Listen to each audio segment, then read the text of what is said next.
Bonjour et bienvenue pour cette Ignite Talk Parcours croisé sur l'environnement et ses enjeux présenté par Biznet Vincent Iacola. Au sommaire, quelques définitions, puis focus sur les impacts et les problèmes. On s'interroge alors sur les solutions. À noter que tous les chiffres sont donnés à titre indicatif. L'environnement est un cadre de vie constitué d'éléments biotiques comme les organismes vivants, faune, flore ou abiotiques, non directement liés aux êtres vivants comme l'air, l'eau, la nourriture. La définition étant donnée de ces deux environnements, lequel préférez-vous? Aux éléments très objectifs de la diapositive précédente s'ajoutent donc des éléments subjectifs comme la beauté d'un paysage, le cadre de vie. Un environnement, associé à des espèces qui y vivent, constitue un écosystème. L'ensemble des écosystèmes de la Terre constituant la biosphère, l'étude de toutes ces interactions constituant l'écologie. Focus sur l'énergie. Toute action humaine et industrielle requiert de l'énergie qui prend différentes formes et provient de différentes sources, fatales, renouvelables, non renouvelables. Passons aux impacts. L'environnement apporte son lot de bienfaits, les éléments propices à la vie et aussi la biodiversité et ses enjeux éthiques, économiques, alimentaires ou encore le biomimétisme, source d'inspiration. L'activité humaine a des conséquences importantes sur l'environnement, gaz toxiques, effets de serre, impactant le climat et ses conséquences, déforestation et surconsommation de ressources.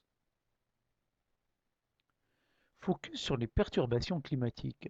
Générées par des émissions de gaz à effet de serre, dit GES, cette courbe montre les sources d'émissions de GES en France. S'y distingue clairement l'énergie. Focus sur l'énergie justement. Voici quelques ordres de grandeur. D'abord le chauffage, le transport, la chaîne alimentaire, l'industrie, le numérique, l'élevage ou encore l'aviation.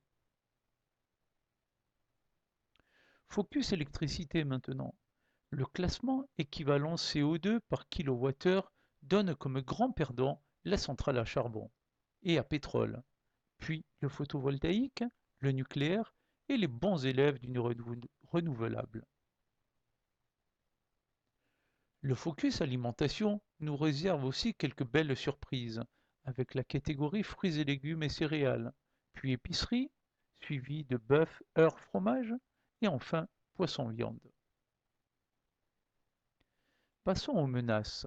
Les plus graves sont la perturbation climatique, l'extinction des espèces, les dépassements de ressources, avec des conséquences sur le développement humain et sur la planète. Focus sur les conséquences planétaires.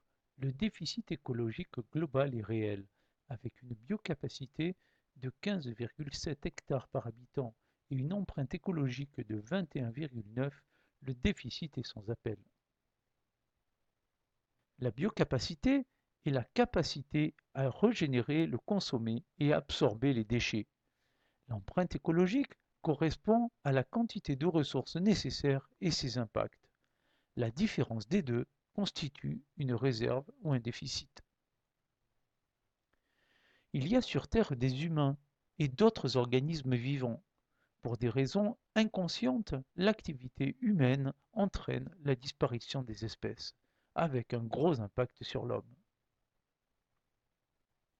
La population s'accroît, c'est un fait, grâce à l'espérance de vie ou les progrès de la médecine. Par ailleurs, les ressources naturelles diminuent à cause de la pollution, le gaspillage, la déforestation. Passons à la prise de conscience. Un environnement sain, c'est la vie. Selon le pays, la culture, sain n'a pas le même sens. Dans tous les cas, l'environnement nous procure tout ce dont nous avons besoin pour prospérer. Au rythme actuel, le monde que nous connaissons n'existera plus. Est-ce grave? L'homme s'est toujours adapté, ou pas. La technologie contribuera à réduire les impacts, ou pas. Et si on limitait les dégâts, au cas où? Nous voici au terme de cette Ignite Talk sur l'environnement et ses enjeux. Merci de votre attention et participation. Si vous avez des questions, commentez, chattez et à bientôt sur les lignes de parcours croisés.